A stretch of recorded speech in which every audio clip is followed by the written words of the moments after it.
The notification sound from my phone echoed through my hotel room in Prague at 3:47 a.m. local time.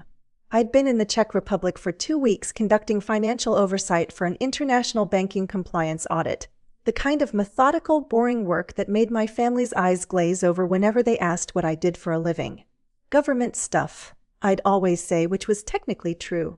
What I didn't mention was that my government stuff involved tracking money laundering networks across 17 countries for the Financial Crimes Enforcement Network. My brother Marcus had sent a photo to our family group chat, a sold sign planted firmly in front of my modest 2-bedroom house in Arlington, Virginia. The house I'd bought 3 years ago for $285,000, well below my actual budget, but perfect for someone who traveled internationally 8 months out of the year and needed something small, secure, and forgettable. Finally got rid of that starter home albatross. Marcus had typed, followed by 3 celebration emojis. Investors paid $400,000 cash. Maya's going to thank me when she stops playing government desk jockey and gets a real job that can afford something decent. The responses came flooding in immediately. Mom, thank God someone in this family has business sense. Dad, about time Maya stopped throwing money at that mortgage. My sister Jessica, maybe now she can afford somewhere actually nice instead of that basic little box. I stared at the screen, my coffee growing cold as I read through 17 messages celebrating Marcus's initiative in saving me from my poor financial decisions. According to the family narrative, my modest government salary barely covered my mortgage payments, and I was probably underwater on the loan.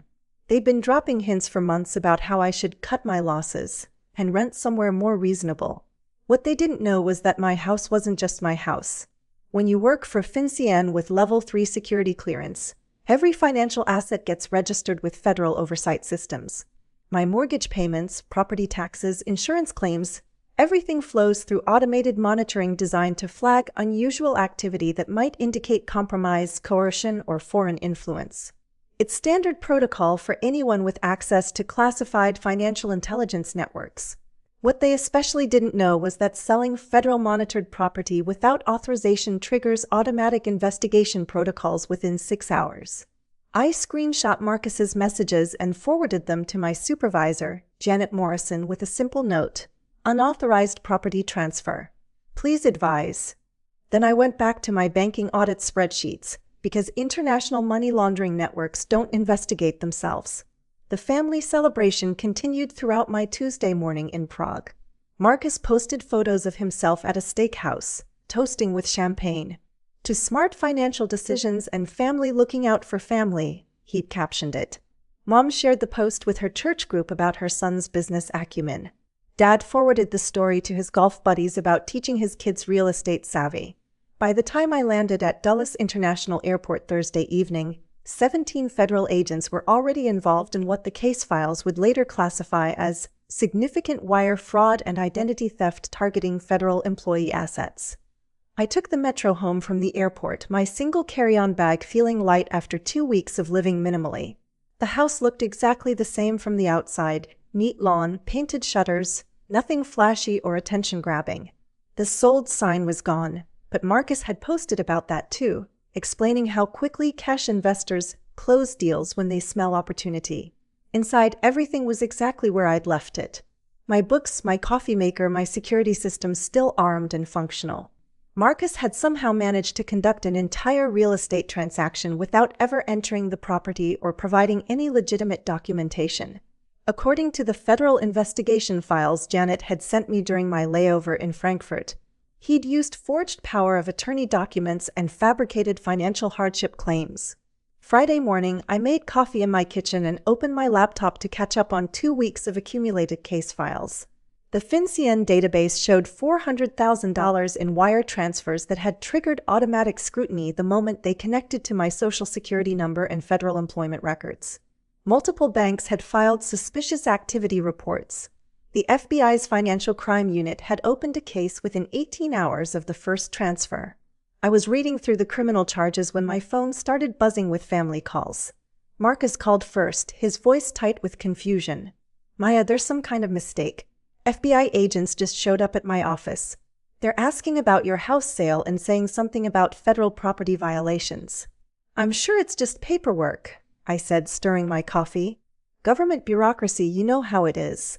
Mom called 30 minutes later, her voice higher pitched than usual. They arrested Marcus at his real estate office, in front of clients Maya. They're saying he committed federal crimes, but that doesn't make sense. He was helping you. I'm sure there's an explanation, I replied. These things usually work themselves out. Dad called next, anger replacing confusion.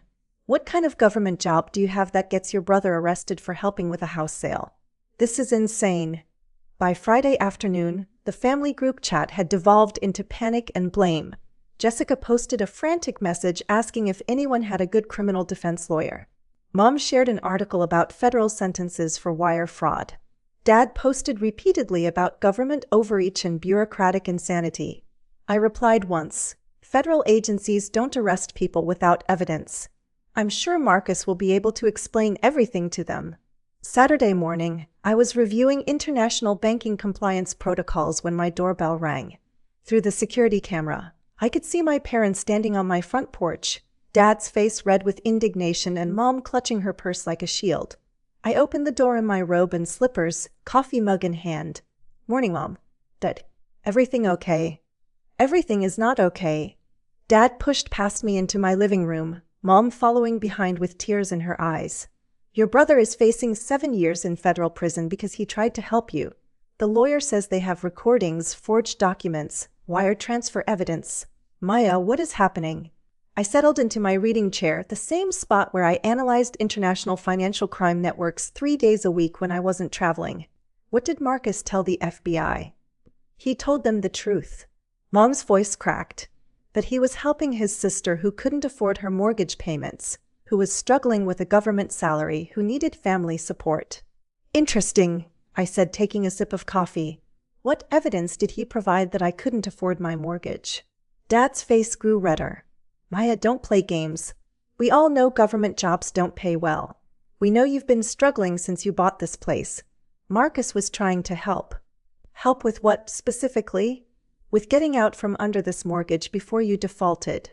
Mom gestured around my living room. Before you ruined your credit and embarrassed the family. I nodded thoughtfully. Did Marcus mention that he never asked me about selling? Or that he forged power of attorney documents? Or that he fabricated financial hardship claims to justify the transaction? He was protecting you from having to make a difficult decision.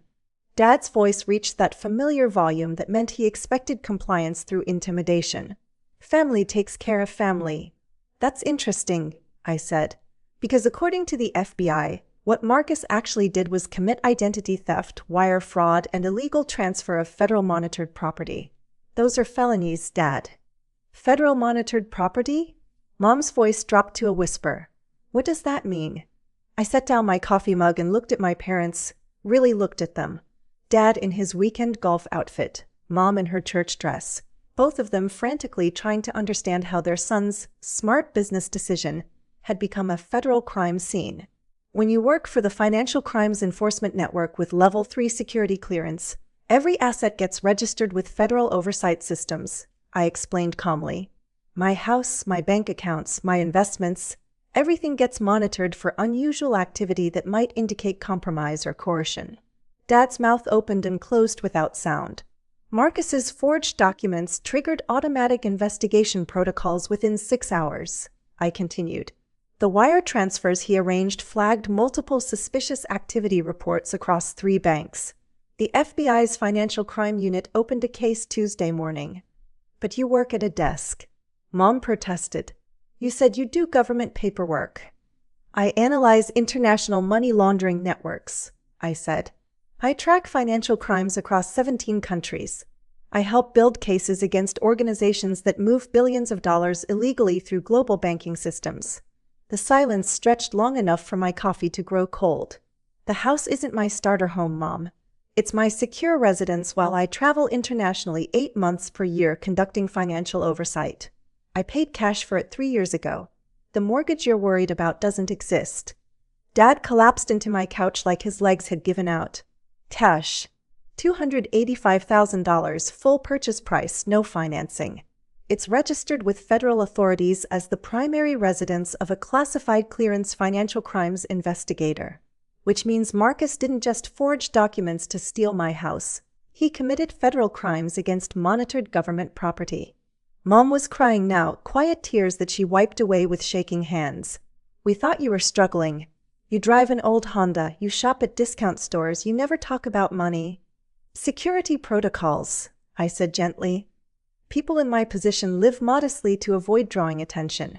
We don't display wealth or discuss financial details. It's basic operational security. Dad looked around my living room with new eyes, taking in details he'd never noticed before. The high-end security system disguised as basic home protection. The reinforced windows that looked standard but weren't. The communication equipment that appeared to be simple internet hardware. "How much do you make?" he asked quietly. "Enough to own this house outright, maintain an investment portfolio worth more than Marcus's entire real estate business, and live comfortably while traveling internationally for work," I replied. The financial hardship Marcus claimed to justify the sale doesn't exist and never has. My phone buzzed with a text from Janet Morrison. Arraignment scheduled Monday. 3 felony counts: identity theft, wire fraud, federal property violations. Sentencing guidelines indicate 4 to 7 years federal prison. I showed my parents the message. 7 years. Mom whispered. Federal sentencing guidelines are standardized, I explained. Wire fraud involving amounts over $250,000 carries mandatory minimums. Identity theft adds consecutive time. Violations involving federal employee property add additional penalties. Dad stared at the text message. Can you do something? Talk to someone." "I already did," I said.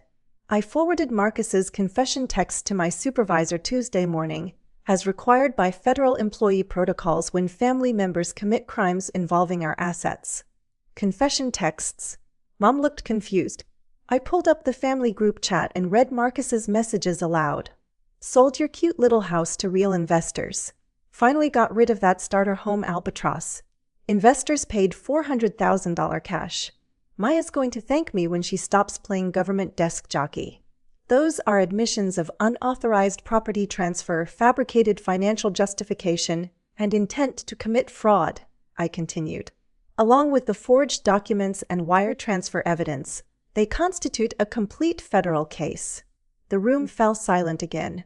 Outside, a neighbor was mowing their lawn, the sound normal and domestic and completely disconnected from the federal crime scene we were discussing. "What happens now?" Dad asked finally. "Marcus gets arraigned Monday on 3 felony counts.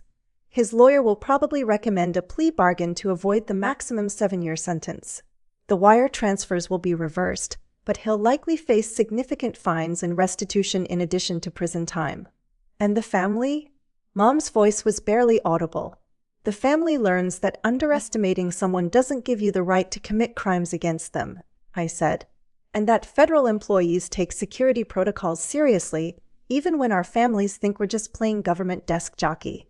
I stood up and walked to my kitchen, refilling my coffee mug while my parents sat in stunned silence. Through the window, I could see my neighborhood continuing its normal Saturday routine: kids riding bikes, couples walking dogs, families washing cars in driveways. "For 3 years, you've assumed I was financially struggling because I drive a Honda and shop at Target," I said, returning to the living room. "You never asked about my actual situation. You never considered that someone might choose modesty for professional reasons." "We were trying to help," Mom said weakly. "By committing federal crimes without my knowledge or consent?" I asked. "By forging legal documents and fabricating financial hardship? By stealing my property and celebrating it in family group chats?" Dad looked up at me with something that might have been recognition. "You're not who we thought you were." "I'm exactly who I've always been," I replied. "You just never asked the right questions." My phone rang. Janet Morrison calling with updates on the federal investigation. I answered while my parents sat processing the complete reversal of their assumptions about my life, my work, and my capabilities. "Maya, the FBI wants to interview you Monday before the arraignment," Janet said. "Standard procedure for federal employee asset crimes. They'll need your testimony about the unauthorized transfer and the family dynamic that enabled it." "Of course," I said. "Send me the briefing materials." Also, the bank's fraud investigation found evidence that your brother researched federal employee salaries online before forging the hardship documentation. It suggests premeditation rather than misguided family assistance. I looked at my parents, both of them staring at me like they were seeing a stranger. That's consistent with the timeline. He's been making comments about government salaries for months. The prosecutor thinks this strengthens the case significantly. Premeditated fraud against federal property carries enhanced penalties. After I hung up, Mom asked, "What was that about?" The FBI found evidence that Marcus researched federal employee salaries before forging documents claiming I couldn't afford my mortgage, I explained. It suggests he knew he was committing fraud rather than helping family. Dad put his head in his hands. This keeps getting worse. Federal investigations are thorough, I said. They don't arrest people based on misunderstandings. Mom stood up slowly, her purse clutched against her chest like armor. What do we tell people? Our church, our neighbors, our friends. You tell them that Marcus committed federal crimes and is facing the consequences, I replied. Or you tell them nothing. That's your choice. Dad looked up from his hands. Will you visit him? In prison? I considered the question while finishing my coffee. That depends on whether he takes responsibility for his crimes or continues blaming others for the consequences of his choices. He was trying to help, Mom said one more time, but her voice carried no conviction. He was committing felonies, I corrected gently. The motivation doesn't change the legal reality. They left 20 minutes later, walking to their car like people carrying invisible weight. I watched from my window as Dad struggled to start the engine, his hands shaking enough to make the keys rattle. Sunday evening, the family group chat exploded with news that Marcus had fired his first lawyer and hired a criminal defense specialist who cost $500 per hour.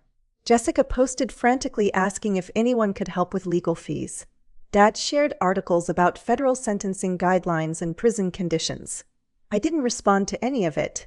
Monday morning, I dressed in my standard federal interview attire, conservative suit, minimal jewelry, professional but unmemorable. The FBI field office was a 40-minute drive from my house, through Northern Virginia traffic that moved like cold syrup.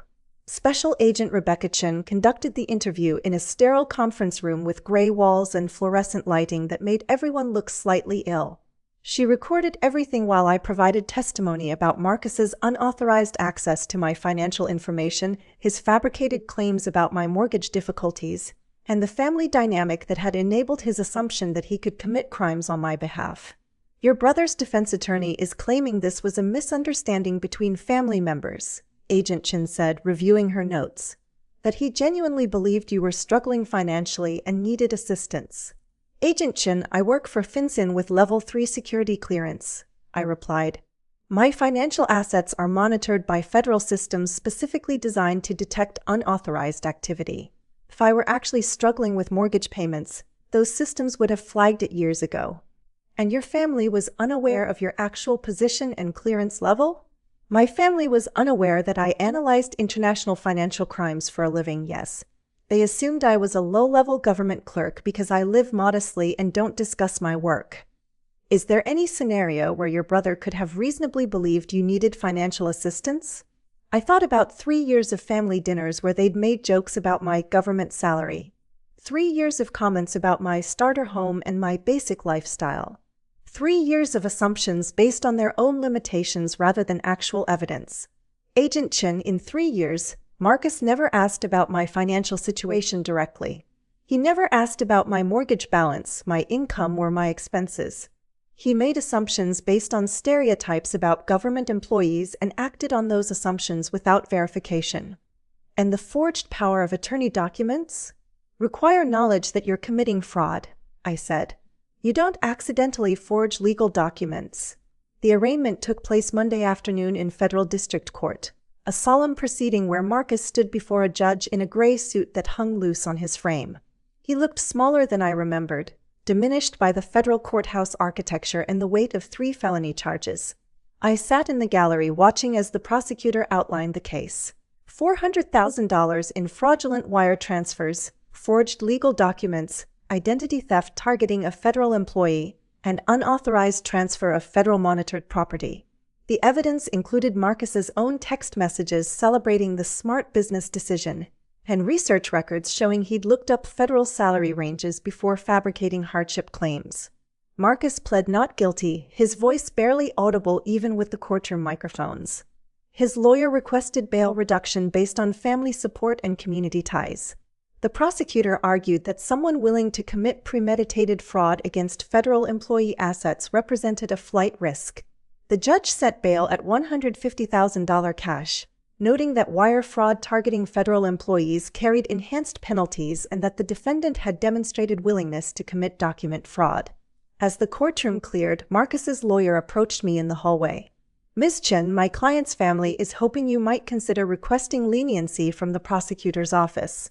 This was a misunderstanding that got out of hand. Your client committed 3 felonies based on assumptions he never bothered to verify," I replied. "That's not a misunderstanding. That's criminal negligence." "He was trying to help family." "He was committing crimes against family," I corrected.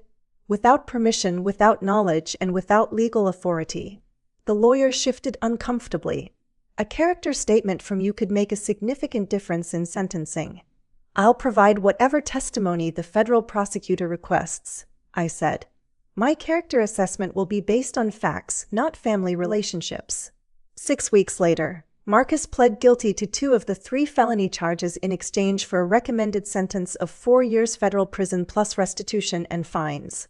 The wire fraud and identity theft charges carried mandatory minimums that his lawyer couldn't negotiate away. The family gathered for the sentencing hearing, sitting together in the courthouse gallery like mourners at a funeral.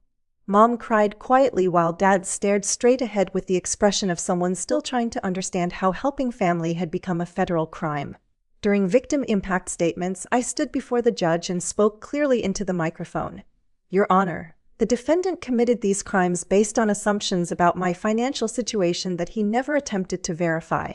He forged legal documents, fabricated hardship claims, and transferred property without authorization because he believed his judgment was superior to mine.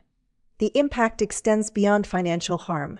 When someone violates your security protocols and federal monitoring systems, it threatens your clearance, your career, and your ability to serve your country.